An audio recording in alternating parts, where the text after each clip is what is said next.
As-tu l'impression parfois qu'il y a des choses en fait qui t'empêchent d'avancer? Qu'il y a des choses en fait qui t'empêchent de te réaliser? Qu'il y a des choses, sans que tu le saches, en tout cas que tu ne vois pas, mais qui te freinent, qui te bloquent pour faire ce que tu as envie de faire? Aujourd'hui, tu as peut-être des objectifs, tu as peut-être des projets, tu as peut-être des envies. C'est une nouvelle année, tu as peut-être envie voilà, de faire de nouvelles choses, de te réaliser, de devenir peut-être une version de toi que tu aspires plus être. Et à chaque fois que tu commences à faire les choses, tu as l'impression en fait d'être bloqué. Tu as l'impression que tu ne peux pas avancer. Et malgré tous tes efforts, tu es bloqué. Et si je te disais en fait que c'était peut-être des blessures que tu as de ton passé qui aujourd'hui t'empêchaient d'avancer et de vivre pleinement la vie que tu as envie de vivre aujourd'hui? Si tu l'as compris, donc, à travers cette vidéo, aujourd'hui, on va parler blessures. J'ai envie de te parler de ce sujet parce que c'est quelque chose qui est très important. Et j'ai également envie, en fait, de te parler de cela pour te faire comprendre, en tant que personne discrète, comment tes blessures passées peuvent se manifester aujourd'hui dans ta vie, dans ton présent, et au final impacter également ton futur. Je vais te partager également quelques raisons qui, selon moi, fait qu'aujourd'hui aussi, si tes blessures passées, ben, tu ne passes pas dessus. Pourquoi? Et terminer cette vidéo en te partageant quelques clés pour commencer à travailler sur ces blessures et justement pour que petit à petit, eh ben, tu puisses commencer à guérir ces blessures et en tout cas tendre vers ce que tu souhaites réaliser. Avant de démarrer l'objet de cette vidéo, si tu ne me connais pas, bon bah tout d'abord, bienvenue à toi dans cette nouvelle vidéo et sur cette chaîne. Et mon intention avec cette chaîne YouTube, c'est de créer du contenu pour aider les personnes qui sont discrètes à avoir confiance en elles afin qu'elles puissent exprimer leur plein potentiel. Rentrons maintenant un peu plus dans le vif du sujet. Mais avant cela, j'ai envie de dire aussi pourquoi j'avais envie de créer cette vidéo.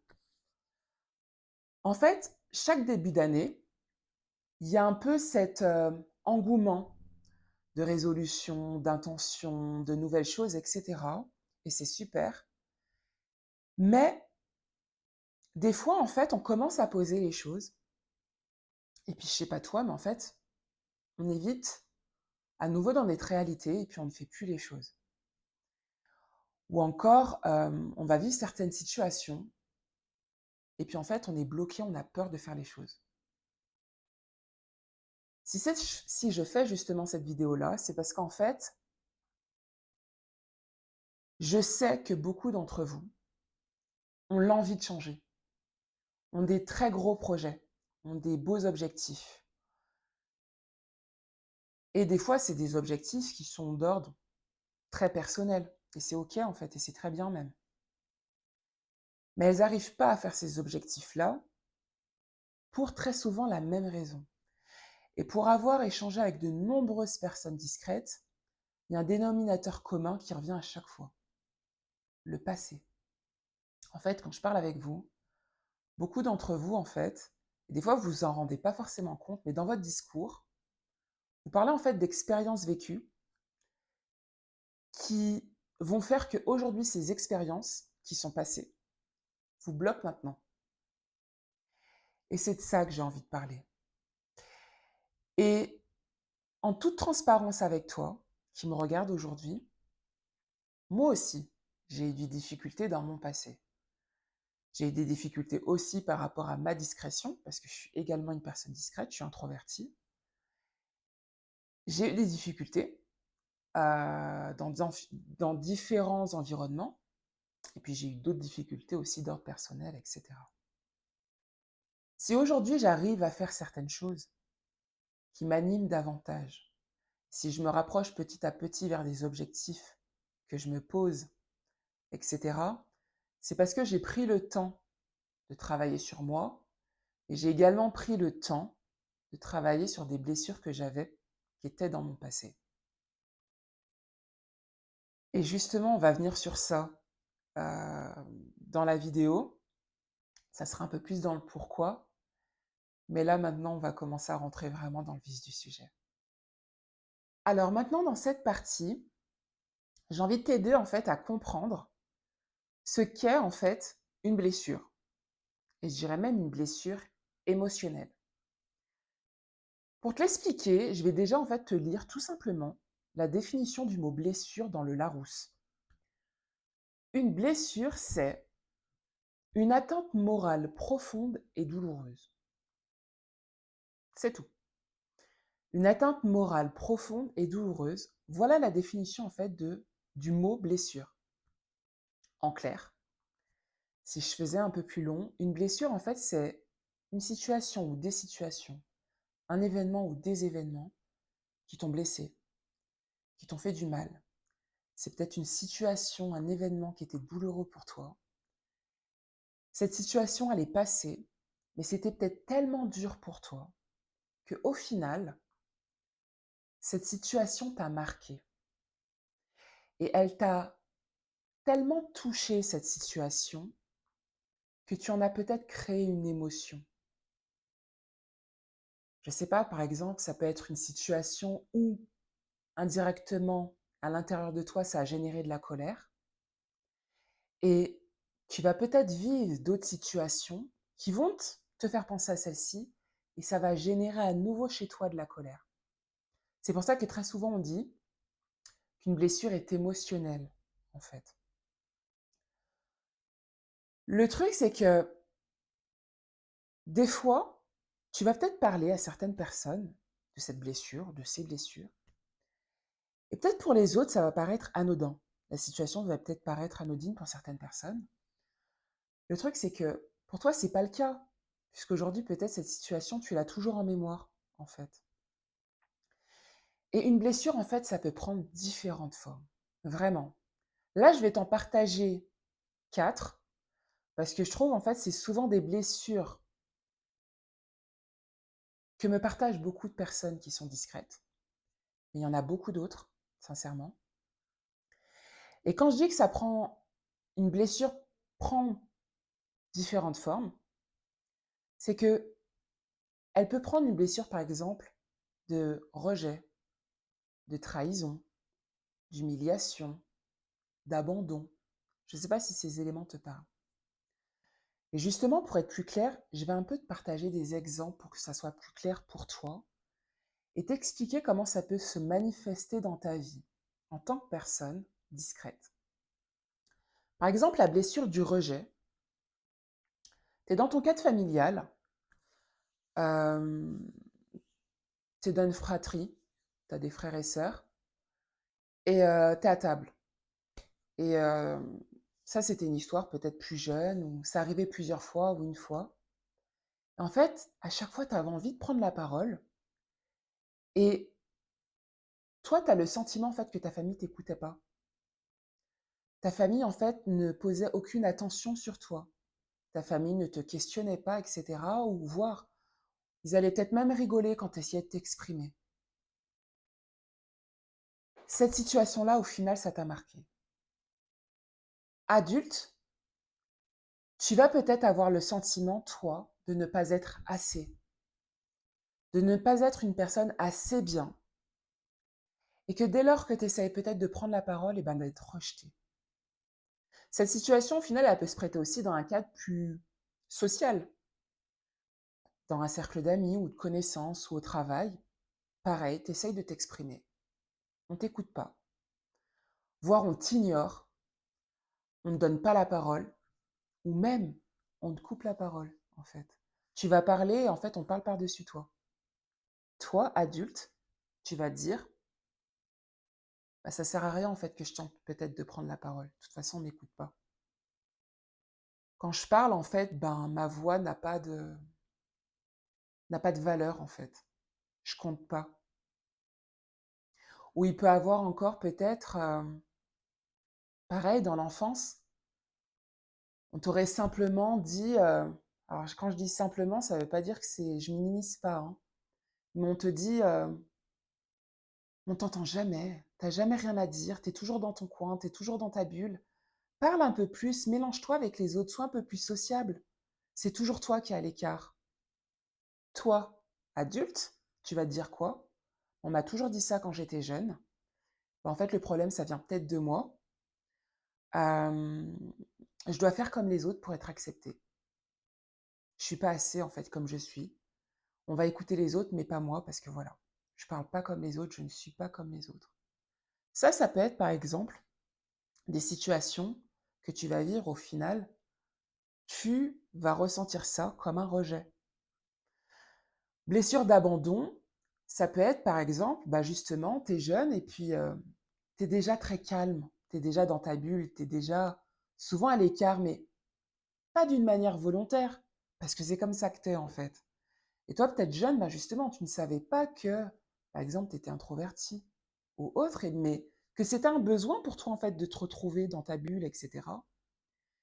Et toi, en fait, ce que tu vas te dire peut-être jeune, c'est que on porte de l'attention à mes frères et sœurs, mais moi, on ne cherche pas à me comprendre, on ne cherche pas à, à me découvrir, ou sinon on va me juger. Et peut-être que je suis vue pour la famille comme un problème, parce qu'en fait, moi, je suis toujours dans mon coin. Adulte, c'est pareil. Tu peux te dire, en fait, ben, de toute façon, comme j'ai jamais eu d'attention, avoir ce sentiment d'être un peu abandonné. Et le fait que tu t'es peut-être senti plus jeune abandonné, tu peux, adulte, avoir l'envie, en fait, alors quand je dis l'envie, non, mais involontairement, parce que des fois tout ça c'est involontaire, mais être dans des relations toxiques et y rester de peur d'être abandonné. En fait, préférer être vu, même si que la situation n'est pas agréable, etc., que de ne pas du tout être vu et de ne pas avoir du tout d'attention. Donc tu vas rester peut-être dans des situations qui ne préservent pas ton bien-être, mais quitte à être indirectement pas traité d'une manière agréable, tu te dis quand même, on me voit, donc tu restes. En fait, souvent, c'est des situations, on ne pense pas à ça au premier abord, mais c'est un peu, en toute honnêteté, ça peut paraître un peu tordu, mais c'est très inconscient. Blessure de la trahison, ça peut être quoi? Très jeune, tu as partagé un secret à un ami, une amie. C'était quelque chose en tout cas d'important pour toi, d'intime, et tu faisais confiance en cette personne. Et puis, quelques jours après, tu te rends compte, en fait, cette personne, elle a trahi ton secret. Et en même temps, eh ben, cette personne t'a ri au nez et elle a minimisé, en fait, tes sentiments. Ce que tu as vécu dans cette situation. Eh ben, toi, tu vas le vivre comme une trahison. C'était avant, mais aujourd'hui, peut-être que tu étais déjà une personne discrète. Ça va faire quoi? Tu vas peut-être encore davantage te renfermer, être encore plus réservé. Et peut-être même, tu vas dire, à quoi bon, de toute façon, me confier ou m'ouvrir aux autres? On va me trahir. Donc, tu vas avoir peut-être cette croyance-là par la suite. Et par exemple, une blessure ben, d'humiliation, ça peut être... qu'est-ce que ça peut être? T'es en réunion ou t'es d'un groupe de travail, t'écoutes en fait les personnes autour de toi, tes collègues de travail, etc. Mais tu ne participes pas. Et puis là, en fait, il y a une personne qui te pointe du doigt, qui dit mais toi, tu parles jamais, tu prends jamais la parole, tu n'as jamais rien à dire, tu es toujours OK avec tout, mais tu parles jamais, en fait. À l'intérieur, tu vas être hyper gêné.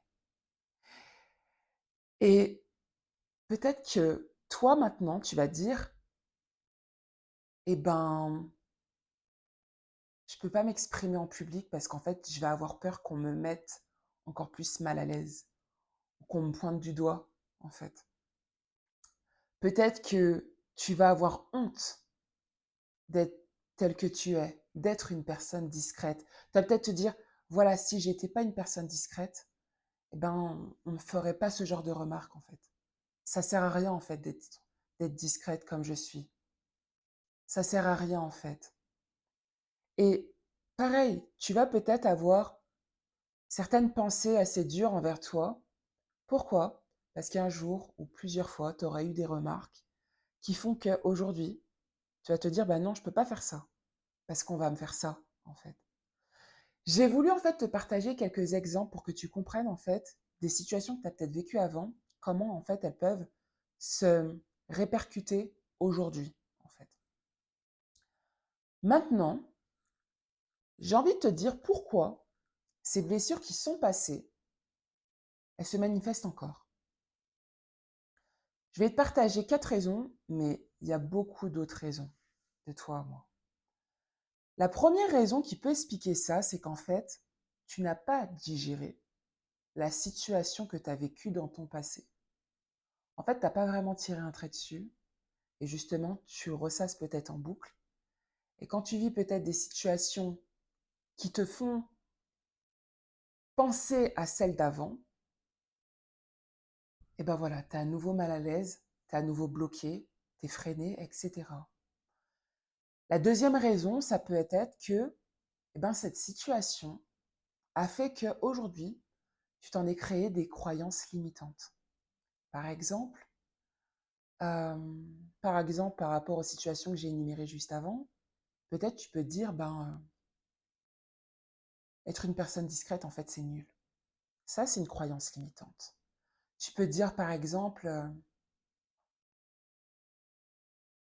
de par ma façon d'être, je suis incapable, en fait, de prendre la parole en public. Ça, c'est une autre croyance. Qu'est-ce que j'entends très souvent? Euh, les autres sont mieux que moi. Je suis pas assez bien, en fait. Il faut que je fasse comme les autres pour être vue. Ça, c'est aussi une très belle croyance, limitante. Et tu peux en avoir plein d'autres. Mais au final, ces croyances-là, au lieu de t'aider, comme le mot le dit, c'est qu'elles vont te limiter, elles vont t'empêcher en fait de faire les choses. La troisième raison qui peut expliquer cela, c'est qu'en fait, tu t'en protèges, tu te protèges de tes blessures en les évitant. En clair, c'est que dès lors que tu vas voir peut-être une situation semblable, similaire à ce que tu avais peut-être vécu avant, au lieu de l'affronter, tu vas l'éviter. Le risque, c'est que à chaque fois en évitant peut-être quelque chose qui t'est désagréable et difficile, tu n'affrontes pas le problème, en fait. Et ce problème, il guérira pas. Parce qu'en fait, tu, tu ne vas pas voir vraiment pourquoi ça ne va pas. La plaie va rester là, en fait. La blessure va rester là. Et ça, c'est un des risques. En voulant éviter les choses, tu vas juste faire que la chose va continuer, en fait. Et la quatrième raison, c'est que cette raison-là fait très sens avec la première. Mais c'est que la situation que tu as vécue dans ton passé était peut-être tellement forte, tellement douloureuse pour toi, tellement intense pour toi, que tu en as généré une émotion. Et que dès lors que tu vas vivre une situation qui va te faire penser à cette situation passée, tu vas revivre à l'intérieur de toi cette émotion. Et c'est pour ça que je dis qu'elle fait sens avec la première raison, c'est qu'en fait, comme tu n'as pas digéré la situation que tu avais vécue avant, tu te recrées l'émotion encore maintenant.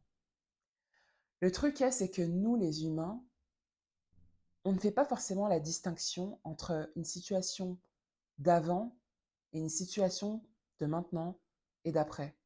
Tu peux être amené à revivre les mêmes sentiments, même sans avoir vécu la situation.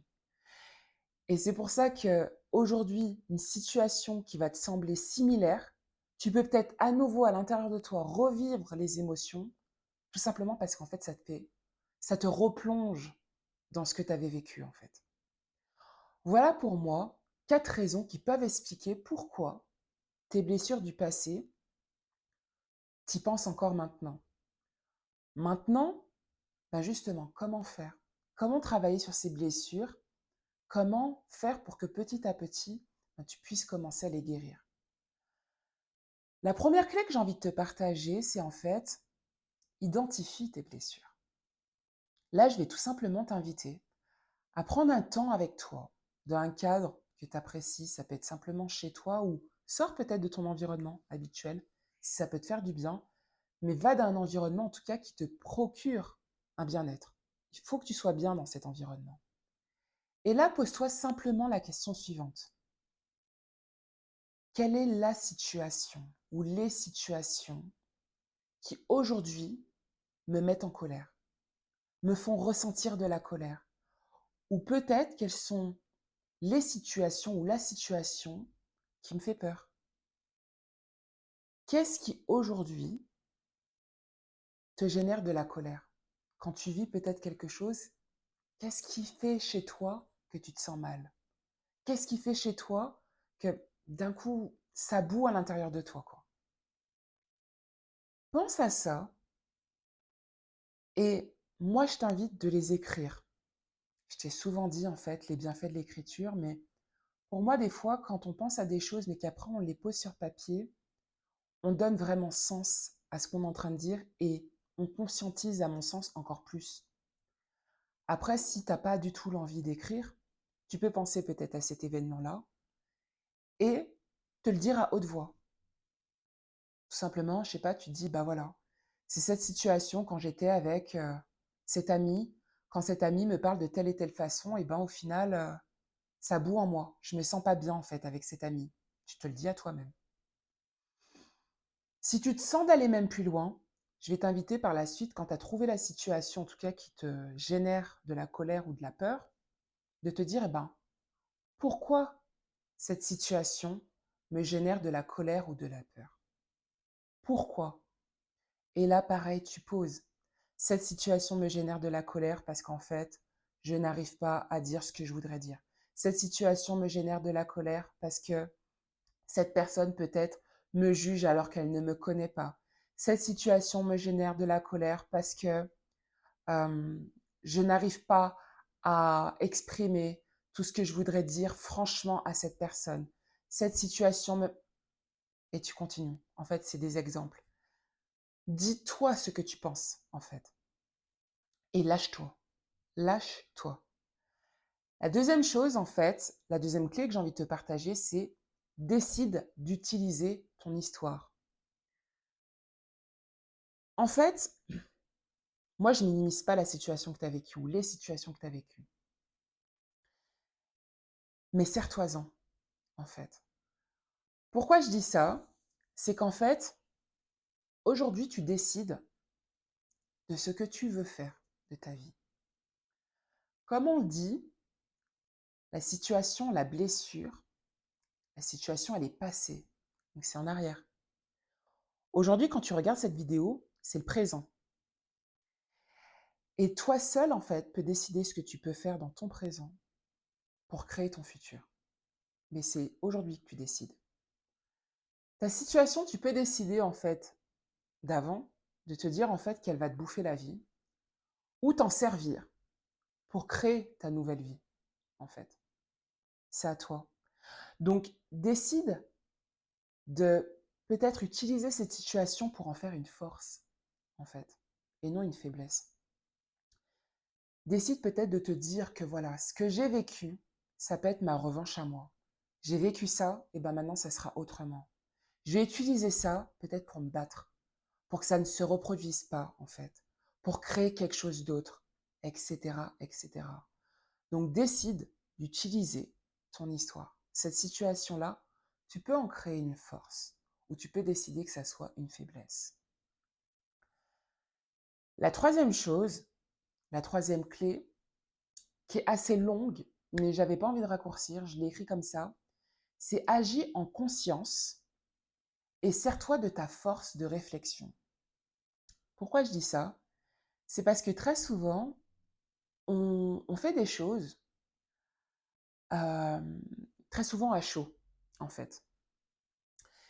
Des fois, par peur, on va répondre à chaud. Ou on va pas faire certaines choses sur le moment parce qu'on a peur, ou parce qu'on est en colère, ou etc. Ou on va réagir de certaines manières à cause de notre émotion, à cause de nos émotions. Et quand je te dis, en fait, sers-toi de ta réflexion, parce que pour moi, en tant que personne discrète, c'est une des nombreuses de nos forces, de nos qualités, c'est la réflexion.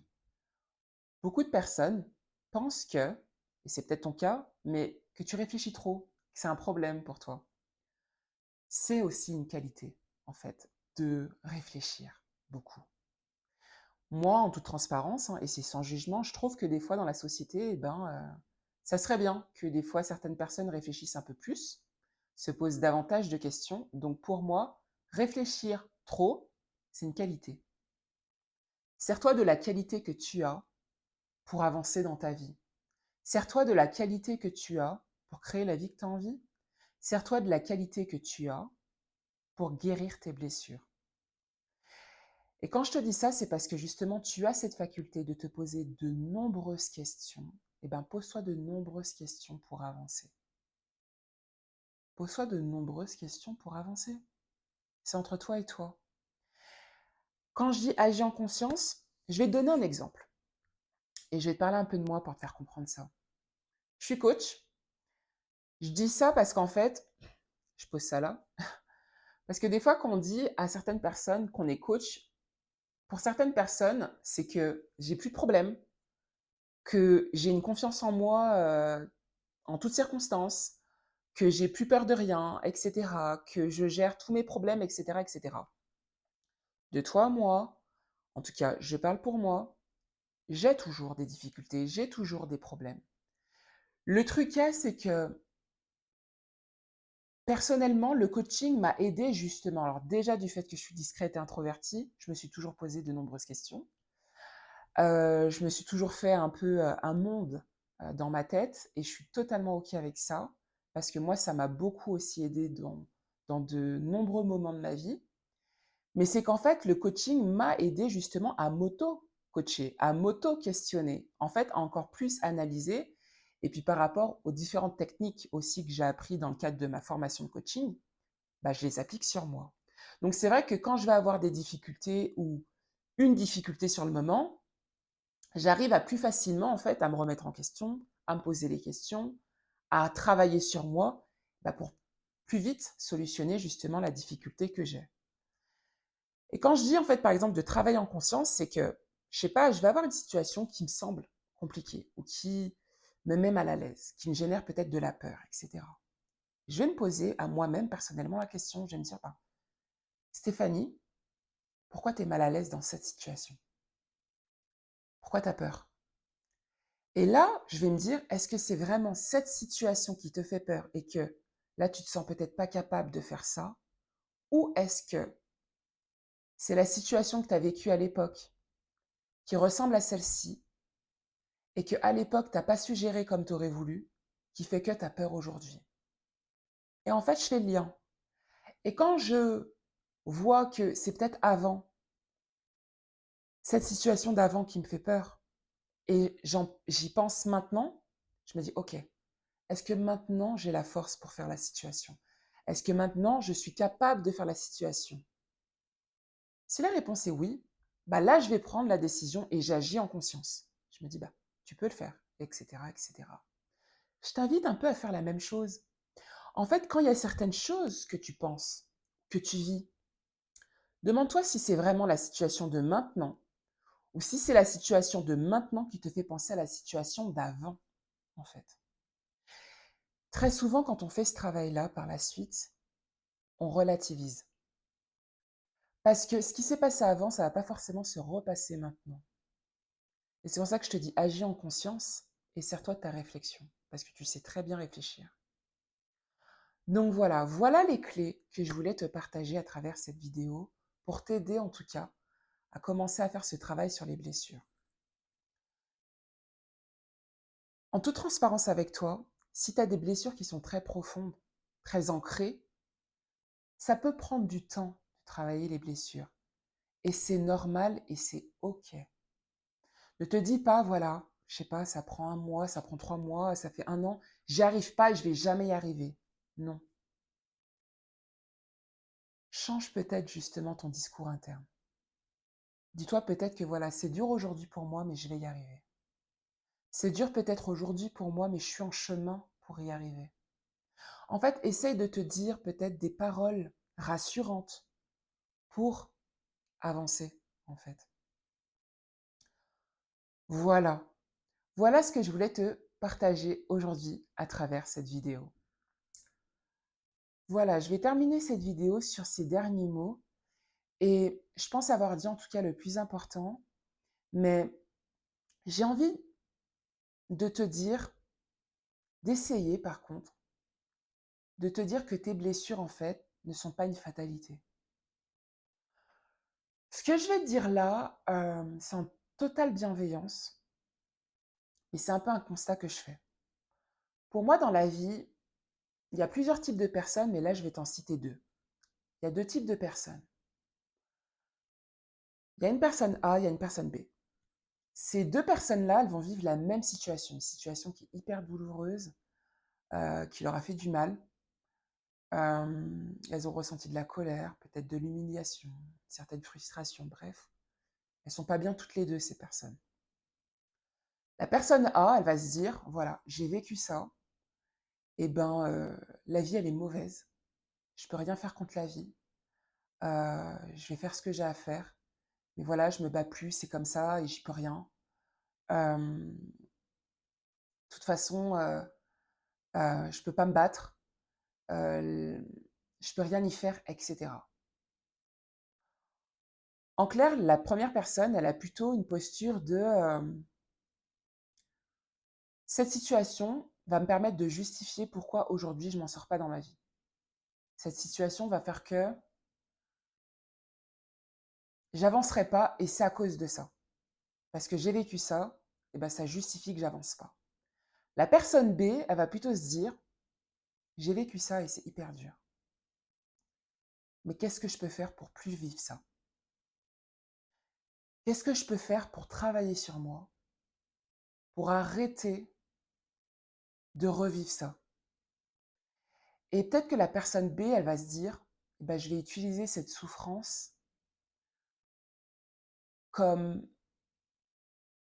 justement, peut-être, je vais pas dire une sorte d'ancrage, mais quelque chose pour se battre, une raison pour se battre. La personne B va plutôt justifier sa situation passée pour avoir une raison d'avancer, pour avoir une raison de donner le meilleur d'elle-même. Je sais pas si tu comprends en fait dans l'exemple ce que je veux te dire, mais c'est qu'il y a une personne en fait qui va justifier la situation qu'elle a vécue avant pour indirectement, et même si j'aime pas ce mot, se victimiser, ne pas se battre, se laisser aller. Et il y a une personne en fait qui va utiliser la même situation pour se dire, ben moi je me bats. En fait, pour être créateur ou créatrice de sa vie, pour être aux commandes de sa vie. Et c'est deux postures totalement différentes. Et là, en fait, j'ai simplement envie de terminer en te disant, quelle posture tu vas adopter? Est-ce que les situations que tu as passées, tu as envie de te dire, bah, toute ma vie, c'est comme ça, c'est une fatalité? Ou te dire, bah voilà, j'ai eu ça dans ma vie, mais je veux que ça change. Je veux que ça change, en fait. Je vais me battre et ça va changer. Ça, tu es la seule personne à pouvoir en décider. Voilà. Euh, je vais m'arrêter là. En tout cas, sache que si tu veux peut-être aller plus loin, tu vis certaines blessures aujourd'hui, tu as envie de faire ce travail-là peut-être en étant accompagné. Tu as des objectifs, tu as peut-être des problématiques qui sont compliquées pour toi, que tu n'arrives pas à analyser seul et que tu veux justement avancer dans ta vie. Tu veux te réaliser, tu veux créer des projets dans ta vie. Tu peux me contacter si tu désires être accompagné dans le cadre d'un accompagnement de coaching. Tu peux échanger avec moi dans le cadre d'un premier appel, un engagement, un échange justement sans engagement d'une durée de 30 minutes environ.